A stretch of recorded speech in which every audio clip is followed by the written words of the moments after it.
Hoş geldiniz. Ben Hande Arıkan. Profesyonel koçluk ve kolaylaştırıcılık yapıyorum.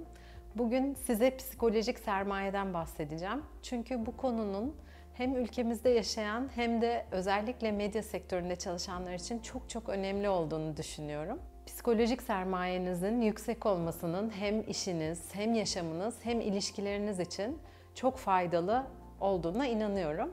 O yüzden şimdi size bu kavramdan söz edeceğim. Ama öncesinde size bazı sorular sormak istiyorum. Neden psikolojik sermayemizi yükseltmek istiyoruz?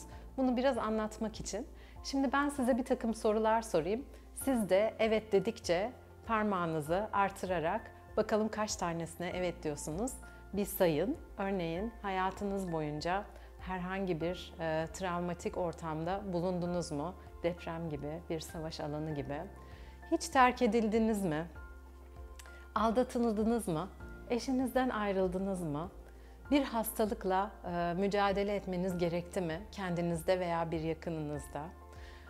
Veya çok sevdiğiniz birini kaybettiniz mi? Bir yakınınızı? İşsiz kaldınız mı? Para sıkıntısı yaşadınız mı? Herhalde sorular çoğaltılabilir ama ben bu kadar sorayım. Çoğunuzun bunlardan birine veya birkaçına evet dediğini düşünüyorum. Ve bugüne geldiyseniz aslında bunları aştınız. Ve bunları nasıl aştığınızda biraz aslında psikolojik sermayenizin ne kadar yüksek olduğuna bağlı. Bu ne kadar yüksekse düştüğümüz zaman, zor bir durumla karşılaştığımız zaman kendimizi o kadar toparlayabiliyoruz. Ne kadar düşükse yaşam enerjimiz de o kadar düşük oluyor. Aynı zamanda da kendi iç çatışmalarımıza, kendi duygusal mücadelemize çok fazla enerji harcadığımız için de bu enerjiyi başka konulara veya yaşamımızı güzelleştirmeye ayırmakta zorlanıyoruz. Anais Nin'in bir sözünü anmak istiyorum burada. Çok güzel bir söz bana göre. Dünya gördüğümüz gibi değil, olduğumuz gibi. O yüzden bizler dışarıda yaratmaya çalıştığımız dünyayı önce kendi içimizde yaratmak durumundayız. Bunun için de psikolojik sermayemizi ne kadar artırsak o kadar iyi.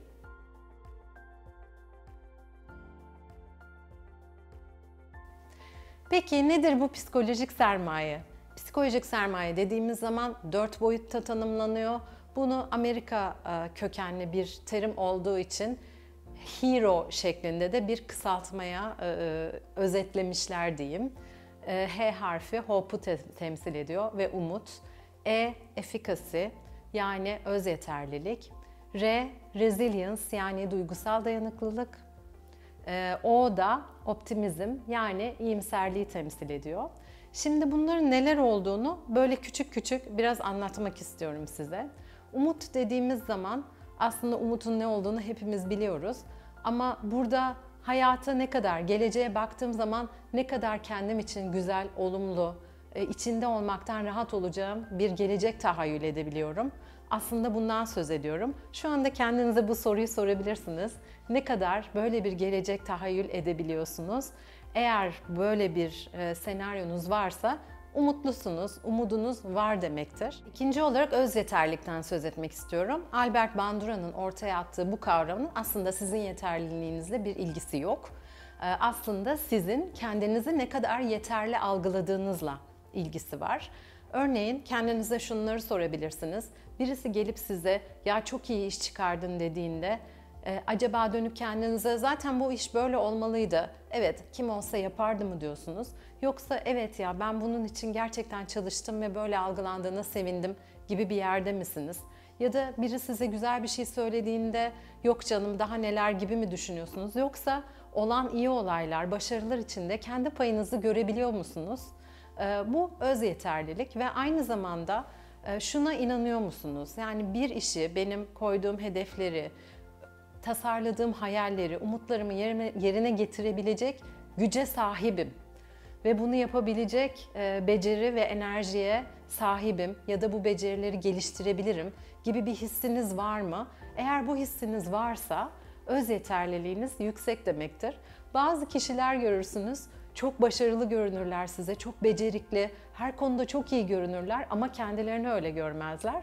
İşte bu insanların öz yeterlilik hissi düşük olmuş oluyor ve öz yeterlilik hissimiz düşükse olaylar gözümüzde büyüyor ve biz çok kolay vazgeçebilir bir hale geliyoruz.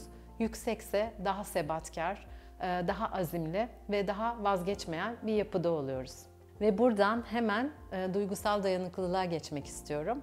Duygusal dayanıklılık düştüğüm zaman, çok kötü bir olay yaşadığım zaman, bir kayıp yaşadığım zaman, bir illa ölüm olması şart değil, istemediğim bir durum, bir başarısızlık yaşadığım zaman nasıl tekrardan ve ne kadar zamanda tekrardan ayağa kalktığımı ifade ediyor. Bunun için hacı yatmaz gibi olmak gibi bir tabir kullanılır. Ben bu tabire çok katılmıyorum. Hacı yatmaz çok hareket edemeyen, ağırlık merkezi altta olan ve hiç düşmeyen bir şeydir. Ben bunu gerçekçi bulmuyorum. İnsan olarak tabii ki düşeceğiz ve o düşmelerden de belki bir şeyler öğreneceğiz. Ama düştüğümüz zaman ayağa kalkabiliyor muyuz? Bu yeteneğimizi geliştirebiliyor muyuz? Buna da duygusal dayanıklılık diyoruz. Baştaki soruları da hatırlarsanız bu soruların bir kısmında mutlaka siz de düşmüşsünüzdür. Kendinizi diplerde hissetmişsinizdir ve buralardan nasıl çıktınız, ne kadar zamanda çıktınız bunları biraz hatırlayabilirsiniz. Ve son boyutta iyimserlik. İyimserlik dediğimiz zaman hemen böyle Pollyanna akla geliyor. Aslında burada toksik bir iyimserlikten söz etmiyoruz. Pollyannacılık gibi her şeyi, kötü bir şey yokmuş, bu gerçekler yaşanmıyormuş gibi bir şeyden söz etmiyoruz. Sadece bizim beyinlerimiz evrimsel olarak olumsuz şeyleri algılamaya daha müsait. Çünkü biz bu sayede hayatta kaldık zaten. O mağara dönemini düşünün. Kaplan tehlikesini bildiğimiz, vahşi hayvanları gördüğümüz, doğal tehlikeleri algılayabildiğimiz için bunlara karşı önlem alabildik ve hayatta kalabildik. Dolayısıyla bizim beynimiz tehditleri ve olumsuz durumları algılamak konusunda çok gelişmiş. Aynı zamanda beynimizde nöral ağlar var ve ne kadar çok kullanırsak onlar o kadar çok gelişiyor. Ve biz bu hem evrimsel olarak gelişmiş hem bizim çocukluk hikayemizde, aile hikayemizde karamsarlık, negatiflere odaklanma, eksikliklere bakma çok fazla varsa bizim bu yönlerimiz çok gelişmiş oluyor. Ve biz olayların olumlu taraflarını görmekte zorlanabiliyoruz. Ve o yüzden buna ayrıca çalışmak gerekiyor. Burada kastettiğimiz bir şeye tek yönlü, Pollyanna gibi sadece çok iyiymiş, bak ne güzel her şeye böyle bir poker suratlı gülümsemeyle bakmak değil. Sadece olumsuz tarafları görmek yerine başka farklı bakış açılarıyla bakıp onun olumlu taraflarını da görebiliyor olmak. Şimdi burada hemen şunu söylemek istiyorum. Bu 4 bileşeni anlattıktan sonra psikolojik sermaye ile ilgili şöyle bir güzellik var. Biz bunu ölçebiliyoruz ve biz bunu geliştirebiliyoruz. Bunu ölçebilmeniz için bir 24 soruluk bir test var. Bütün dünyada aynı test uygulanıyor. Ben bu testi Türkçeleştirdim ve medya çalışanları için uyarladım. Bir girişimci olabilirsiniz, medya girişimcisi olabilirsiniz, serbest çalışan olabilirsiniz veya bir medya kurumunda çalışıyor olabilirsiniz. Hangi üçünden biri de olsanız bu testi yapabilirsiniz ve psikolojik sermayenizin bu 4 boyutta ne durumda olduğunu görebilirsiniz. Testi videonun altına bırakıyorum. Şu an size tavsiyem bu videoyu durdurup bu testi çözmeniz. Bu testi çözdükten ve durumunuza baktıktan sonra videonun ikinci bölümünde de psikolojik sermayemizi 4 boyutta nasıl artırabiliriz onları konuşacağız.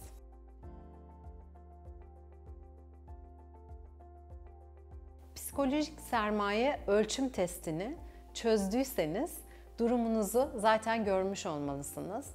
Ve önce bunu biraz değerlendirebilirsiniz. Testin altında da zaten yazıyor. Bazı sorular var.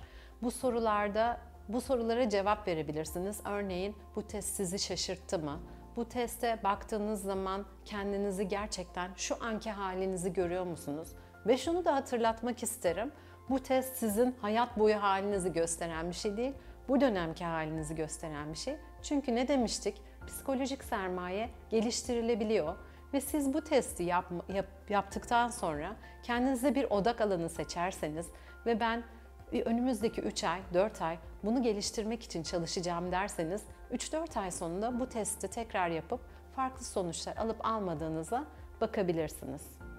Şimdi ben bu 4 boyutta psikolojik sermayenizi nasıl artırabileceğinize yönelik bazı egzersizler anlatacağım ve siz bu videoya dönüp geliştirmek istediğiniz kısmı bakarak o kısımdaki egzersizleri kendi uygulamanıza geçirebilirsiniz. Ama öncelikle hepsine faydalı olacak birkaç şey söylemek istiyorum.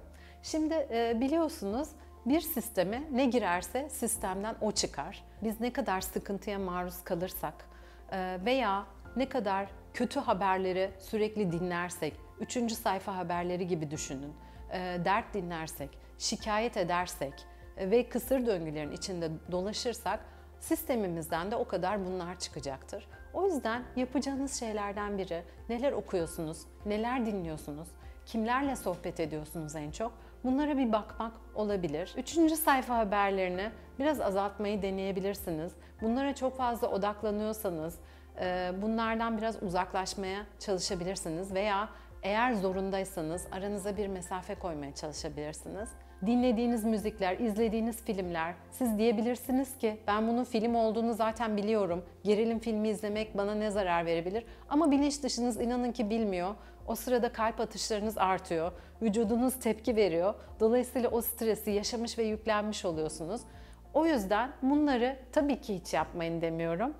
Tıpkı bir yemek yemek gibi ara sıra acı da yiyeceğiz, ekşi de yiyeceğiz, tatlı da yiyeceğiz. Ama kendinizi sürekli neyle beslerseniz sisteminizden de o çıkacaktır. Bunu unutmayın demek istiyorum. Bu psikolojik sermayede 4 boyuta da hizmet edecek bir şey. Yine 4 boyuta hizmet edecek ikinci bir şey. İyi uyku, iyi beslenme ve doğru egzersiz. Bunları bir düzeni koyarsanız genel olarak zaten iyi halinize oldukça hizmet etmiş olursunuz ve genel olarak psikolojik sermayenizi daha iyi bir yere taşıma olasılığınız artacaktır.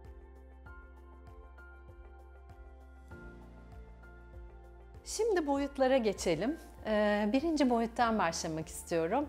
Umudunuzu nasıl artırırsınız?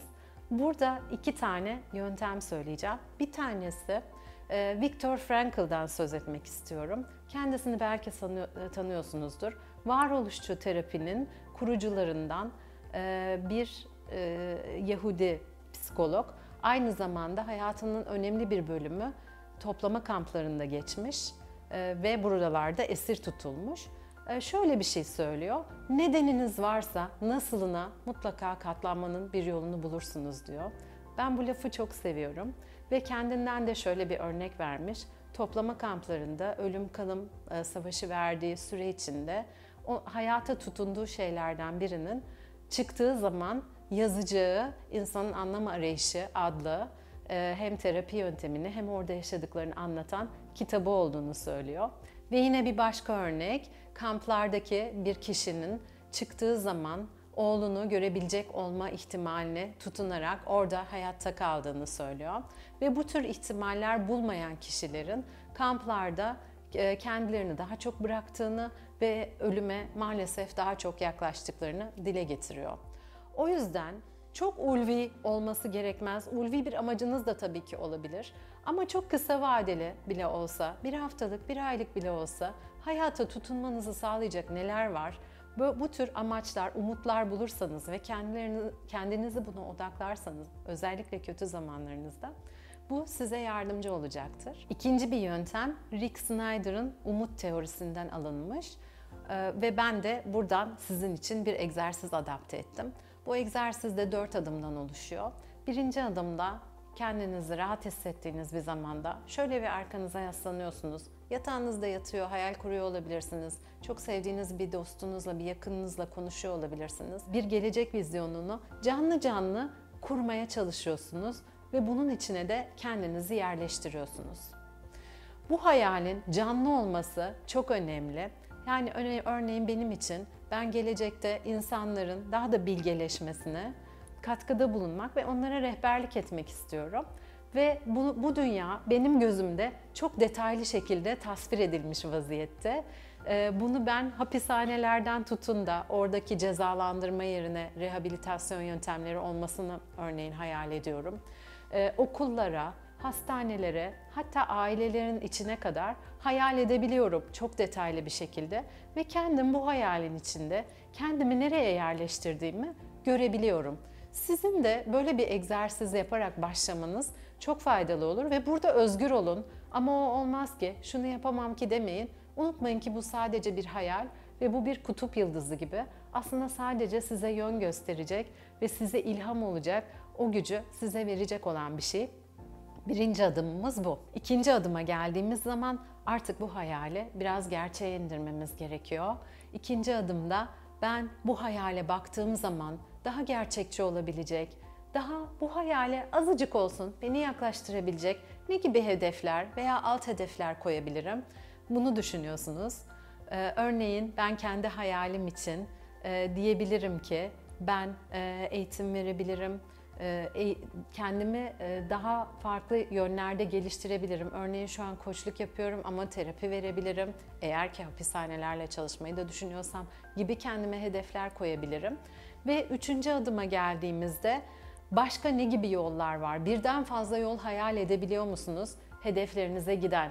Çünkü tek bir yol hayal ederseniz tek bir seçeneği kendinize kısıtlamış olursunuz.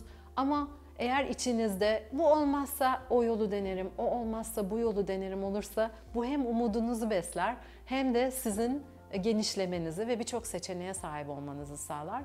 Ve son olarak çok büyük bir hayalden başlamıştık ama artık bunu gündelik bir yere, ben hemen bunun için yarın ne yapabilirim, bu hafta ne yapabilirim, bunları somut somut planlayabiliyorsanız umudunuzu da koruyabilir ve artırabilirsiniz demektir. Bu egzersizi şu an belli bir bağlamda işiniz için, ilişkiniz için, çocuğunuz için her neyi seçiyorsanız mutlaka onun için yapmanızı öneririm.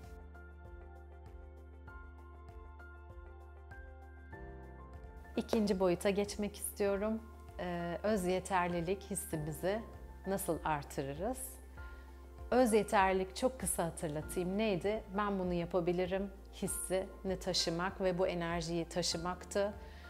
Bunu taşımak en çok zor bir şeyle karşılaştığımız zaman bizi zorlayan bir şey.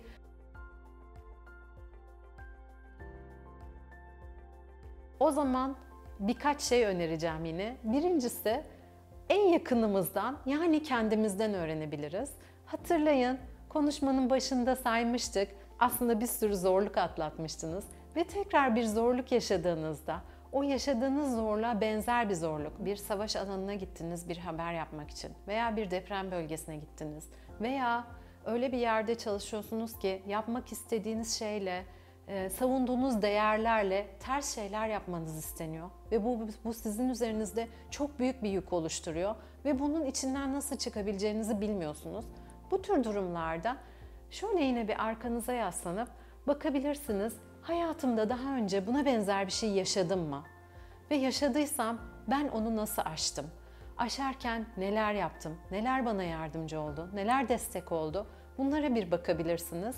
Ve bu size destek olan, o zaman yardımcı olan şeyler şu anda acaba size tekrar yardımcı olabilir mi? Tekrar imdadınıza yetişebilir mi? Buna bakabilirsiniz.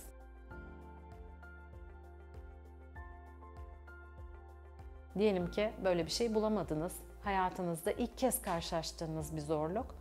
O zaman yine yardım alabileceğimiz yerler var. Düşünün ki eminim ki hepinizin belirli konularda rol modelleri, ilham aldığı kişiler vardır. Bu bazen Atatürk olsa bu durumda ne yapardı gibi oluyor. Bazen örnek aldığım annem olabiliyor, bazen oğlum olabiliyor. Bazen hayatımda daha önce karşılaştığım bir yönetici olmuş olabiliyor. Bazen okuduğum, Instagram'da okuduğum bir ilham veren bir hikaye olabiliyor. Bir köyden çıkmış bir kadın ve bir tiyatrocu olmuş, Avrupa'da ödül almış bir kadın sanatçı olabiliyor. Bu kişileri düşünerek, bu kişiler olsa bu durumda ne yapardı sorusunu sorduğum zaman ve bazen belki de birkaç kişiye bunu kendi hayalimde sorduğum zaman kendi düşünemediğimi sandığım şeyi onlardan alabiliyorum ve farklı fikirler edinebiliyorum. Bu da yine yöntemlerden biri. Ve üçüncü bir yöntem olarak da öz yeterlik hissinizi geliştirmek için eğer bir şey size çok büyük geliyorsa onu parçalara bölüp küçük küçük başarılar haline sokabilirsiniz. Örneğin çok kilolu biriyseniz bir yıl içinde ben incecik, zayıf biri olacağım demek yerine kendinize başarı hissinizi pekiştirecek daha küçük ve yapabileceğiniz hedefler koyabilirsiniz. Mesela ben artık haftada 6 gün şeker yemeyeceğim ya da saat 8'den sonra yemeği keseceğim gibi kendi iç dünyanızda neyi yapabileceğinize inanıyorsanız, hangisi size uyuyorsa onu yaparak başlayıp orada elde ettiğiniz başarı hissiyle ilerleyip bir başaran kimlik oluşturabilirsiniz kendinize ve buradan devam edebilirsiniz. Unutmayın, her büyük yolculuk küçük adımlarla başlıyor ve en büyük yolculuğu tamamlayamasanız bile küçük küçük adımlar atarak çok fazla yol almış oluyorsunuz istediğiniz bir zamanda ve küçük adımlar planlamak her zaman sizin yolda sağa mı, sola mı veya düz mü gideceğinize karar verme imkanını da sağlıyor ve size bir esneklik getiriyor. Bu da öz yeterlilik için önerdiğim son yöntem.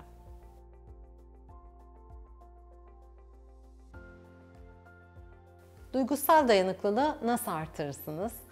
Bu bence 4 boyut arasından en çok içsel çalışma gerektiren kısım. Çünkü biz duygusal dayanıklılığa en fazla ne zaman ihtiyaç duyuyorduk? Bir hatırlayın, düştüğümüz zaman, çok kötü bir şey yaşadığımız, bir kayıp yaşadığımız veya arka arkaya aslında tek büyük bir olay yaşamak yerine uzun süre bir strese maruz kaldığımız zaman. Bunu şöyle de düşünebilirsiniz. Sürekli damlayan bir suyun kayayı aşındırması ve kuma dönüştürmesi gibi de düşünebilirsiniz.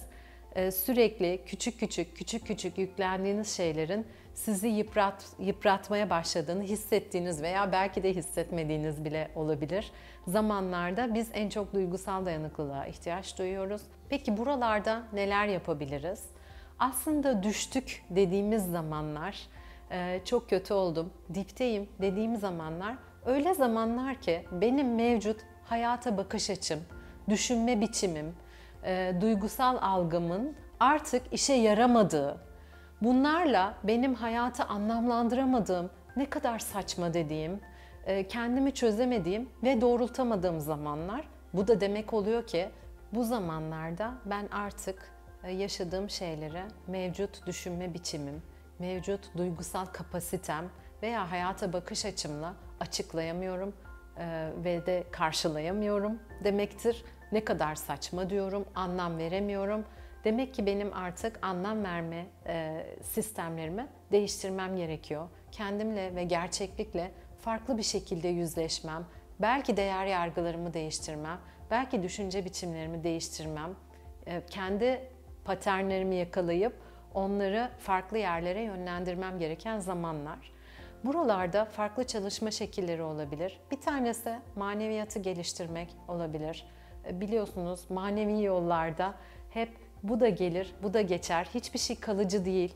İyi şeylerde, kötü şeylerde geçiyor ve hayata karşı bir teslimiyet, bir tevekkül var bu yollarda ilerledikçe. Bu yolu seçebilirsiniz. Maneviyatınızı geliştirebilirsiniz.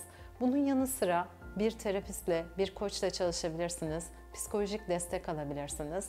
Farklı yöntemler olabiliyor. Bazı kişiler yakınlarıyla konuşmayı seviyor veya okuyarak kendini geliştirmeyi sevebiliyor, meditasyon yapabiliyor, farklı ortamlarda bulunabiliyor. Ama buralar içe dönüp, gerçeği kabullenip, kendimizle yüzleşip ben burada ne yaşıyorum ve ben burada ne öğrenebilirim, bu acıyı kim çekiyor ve ben hangi kimlikten artık vazgeçip nasıl bir kimliğe geçiş yapabilirim diye düşünebileceğimiz yerler ve bunun pratiğini yaptıkça da aslında bunun içinden de kendi başımıza çıkmayı öğrenebiliyoruz.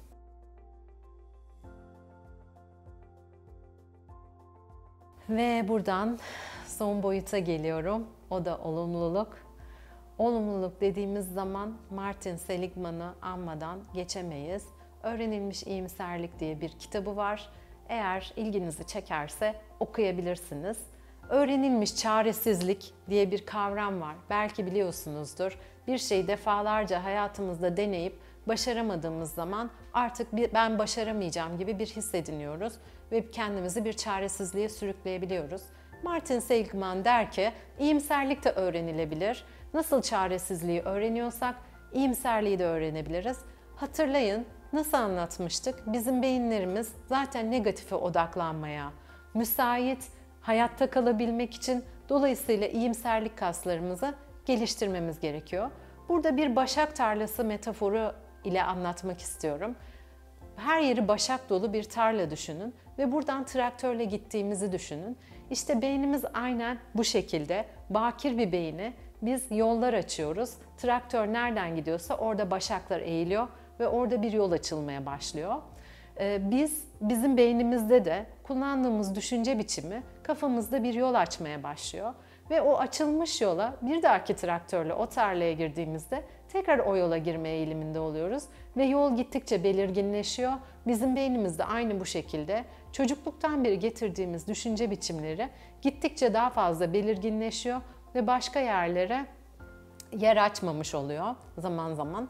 Dolayısıyla iyimserlik pratikleri aslında şunun için, eğer bir karamsarsanız, eğer olayların hep kötü yönünü görüyorsanız ki ülkemizde yaşıyorsanız ve medya sektöründeyseniz buna çok fazla maruz kalıyorsunuzdur ve bunları çok fazla görüyorsunuzdur eminim ki.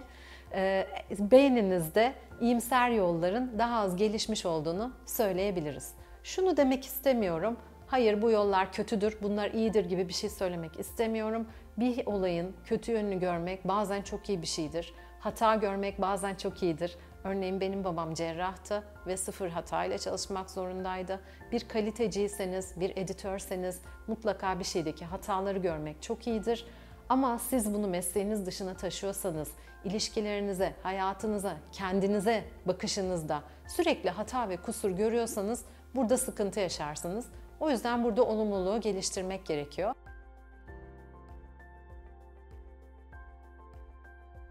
İki tane egzersiz önereceğim ve bununla ilgili de bir dosyayı videonun altına koyacağım. Tek yapmanız gereken bu dosyayı basıyorsunuz ve bir kalem alıyorsunuz elinize. 30 gün boyunca bu dosyaları dolduruyorsunuz ve 30 gün sonunda bakalım ne hale geleceksiniz. Bunu denemenizi isterim. Birinci dosya 3 tane şükür dosyası veya 3 tane iyi ki diyorum ben buna. Her gün yatmadan önce o gün şükrettiğiniz veya iyi ki böyle oldu dediğiniz 3 tane şeyi bu dosyaya yazıyorsunuz. Ama burada bir kuralımız var. Kuralımız da şu, aynı şeyi asla yazmıyorsunuz. Bu size şöyle gelebilir. İlk gün yazarsınız, sağlıklıyım ne güzel, ailem var ne güzel, ama ikinci gün tekrar bunları yazmayacaksınız. Ve ben her gün ne yazacağım diyebilirsiniz. İşte orada beyniniz gelişmeye başlıyor ve aslında her gün yazabilecek yeni ve küçük küçük şeyler bulabiliyorsunuz. Örneğin ben bu videoyu hazırlarken dün düşündüm nelere şükredebilirim diye. Oğlumun bir arkadaşıyla tanıştım. Çok sözü geçen biriydi ama ben tanımıyordum. İyi ki tanıştım dedim. Buna şükrettim.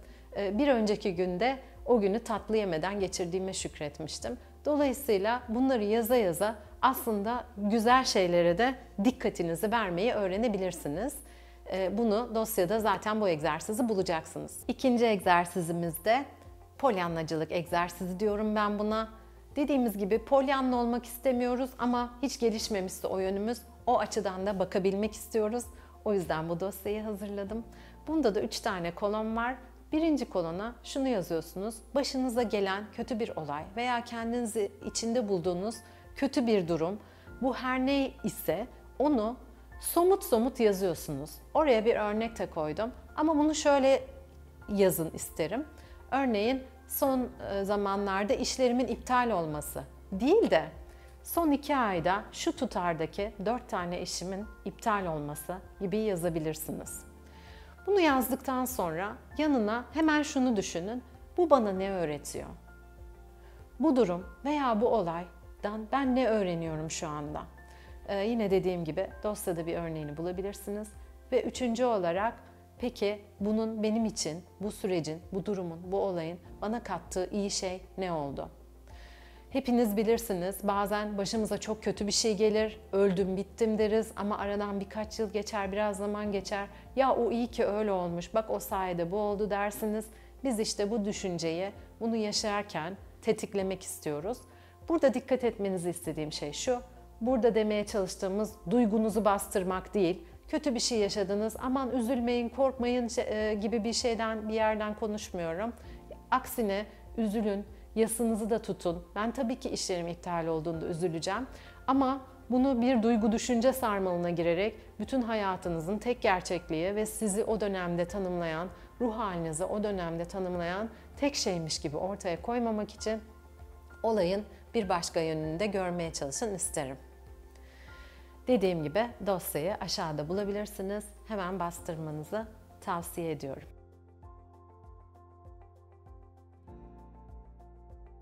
Bu eğitimi bir hikayeyle bitirmek istiyorum. Bu hikayeyi belki duydunuz ama ben buraya çok uyduğunu düşündüğüm için bir kere daha anlatmak isteyeceğim. Bu bir Cherokee Kızılderilisi büyük babayla torunu arasında geçen bir sohbeti anlatıyor bu hikaye. Bir gün torun gelir büyük babanın yanına, nefret doludur, içinde büyük bir karmaşa vardır ve çok kızgındır. Çünkü arkadaşlarından biri bir haksızlık, bir adaletsizlik yapmıştır ve çocuk çok öfkelidir. Bunu gören büyük baba ona bir hikaye anlatmaya başlar ve der ki, senin duygularını çok iyi anlıyorum. Ben de yaşamımda, geçmişimde, gençliğimde bunları çok yaşadım. Nerede bir haksızlık, bir vicdansızlık, bir adaletsizlik görsem hep nefretle ve öfkeyle doldum ve içimde büyük bir kavga başladı. Ve zamanla ben anladım ki öfke öyle bir şey ki bir zehiri yutup karşıdakinin zarar görmesini beklemek gibi. Ben anladım ki nefretim hep beni zehirledi. Öyle hissediyorum ki içimde 2 tane kurt var. Bunlardan bir tanesi doğayla uyum içinde, belli bir güzellik ve estetik anlayışıyla yaşıyor ve gücünü sadece gerçekten avlanmak ihtiyacında olduğu zaman veya kendini korumak ihtiyacında olduğu zaman kullanıyor ve huzurlu bir kurt. Diğer kurt ise öfke ve nefret dolu ve her şeyle savaşıyor. Aynı zamanda açgözlülük onu ele geçirmiş ve bütün bu kibir, öfke, nefret gibi hisler içinde dolaşıyor. Ve bu 2 kurt birbiriyle sürekli savaşıyor diye hikayesine devam ediyor. Ve tam bu noktada çocuk soruyor. Diyor ki peki büyük baba hangi kurt bu kavgayı kazanır? Büyük baba da şu cevabı veriyor. Hangi kurdu beslersen kavgayı o kazanacaktır. O yüzden ben de içinizdeki doğayla uyumlu, kendinizle uyumlu, gücünü doğru kullanan kurdu beslemenizi diliyorum. Görüşmek üzere.